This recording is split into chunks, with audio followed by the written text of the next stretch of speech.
नमस्कार, आप ABJ news देखने की शुरुआत कर चुके हैं। मेरा नाम है राजा झा।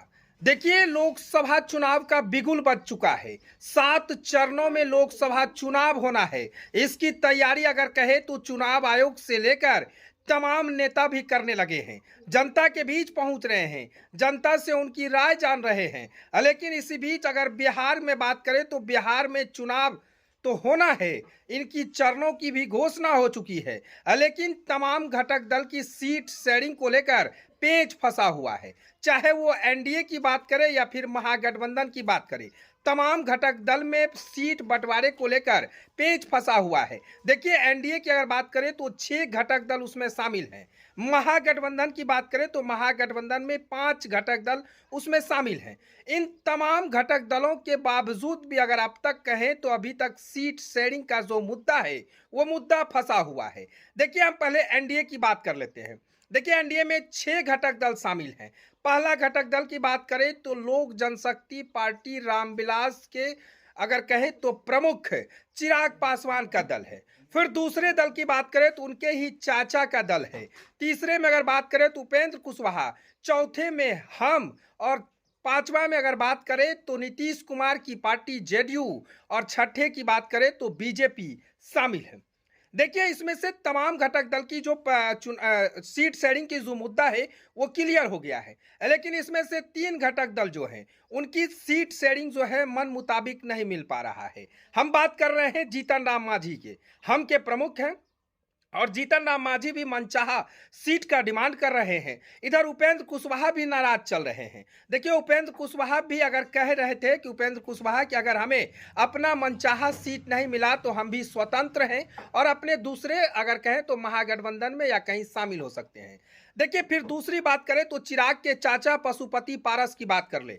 पशुपति पारस भी एनडीए खेमे से नाराज चल रहे हैं, क्योंकि पशुपति पारस ने अपने अगर मोदी के अगर कहें तो और बीजेपी की बात करें तो बीजेपी ने साफ तौर से पशुपति पारस को इस वक्त 2024 की लोकसभा चुनाव में शायद चिराग का वैल्यू ज्यादा मिला और पशुपति पारस का वैल्यू नहीं मिला।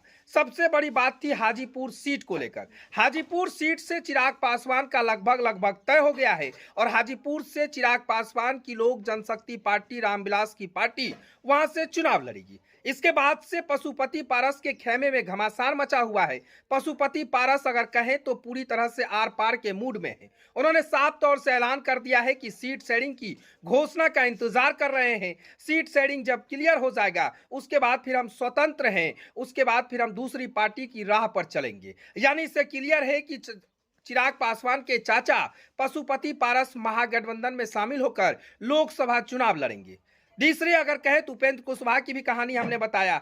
अब आते हैं महागठबंधन पे। देखिए, महागठबंधन में 5 घटक दल शामिल हैं। एक घटक दल वीआईपी सुप्रीमो को लेकर लगातार चर्चा हो रही है। मुकेश सहनी किस घटक दल में जाएंगे ये अब तक क्लियर नहीं हुआ है। मुकेश सहनी या तो इंडिया में जाते हैं या महागठबंधन में जाते हैं, ये अब तक क्लियर नहीं हो पाया है। लेकिन 5 घटक दल में भी अगर कहें तो घमासान मचा हुआ है। पांचों घटक दल लगातार सीट शेयरिंग की मुद्दा को लेकर मीडिया के बीच आ रहे हैं।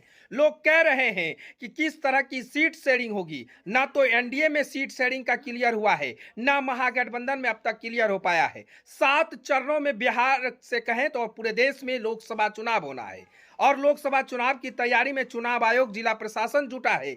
लेकिन तमाम जो राजनीतिक के दल हैं उनके तरफ से अभी सीट शेयरिंग का मुद्दा जो है वो क्लियर नहीं हुआ है। कौन पार्टी किस लोकसभा सीट से लड़ेंगे। देखिए, कहा जा रहा था कि एनडीए सोमवार और रविवार के बीच में सीट शेयरिंग का मुद्दा क्लियर कर देगा। लेकिन इसमें सबसे बड़ा पेंच फंसा हुआ है उपेंद्र कुशवाहा और पशुपति पारस को मनाने में बीजेपी के तमाम दिग्गज नेता लगे हुए हैं। पशुपति पारस नाराज चल रहे हैं, उपेंद्र कुशवाहा नाराज हैं। इधर जीतन राम मांझी भी अगर कहें तो वो भी नाराज चल रहे हैं, उनकी भी डिमांड बड़ी है। उधर इंडिया में भी अगर कहें तो लगभग लोग नाराज चल रहे हैं। कांग्रेस को इतनी सीट की डिमांड हो रही है। इधर अगर कहें तो तेजस्वी यादव की पार्टी आरजेडी भी बहुत बड़े सीटों की डिमांड कर रही है। इसमें भी घमासान मचा हुआ है। लेकिन आज सोमवार का दिन है। सोमवार तक अगर कहें तो अब तक दोनों भी घटक दल में अभी तक सीट शेयरिंग का मुद्दा क्लियर नहीं हो पाया है। फिलहाल तमाम खबर के लिए आप अपडेट बने रहिए। तब तक के लिए धन्यवाद।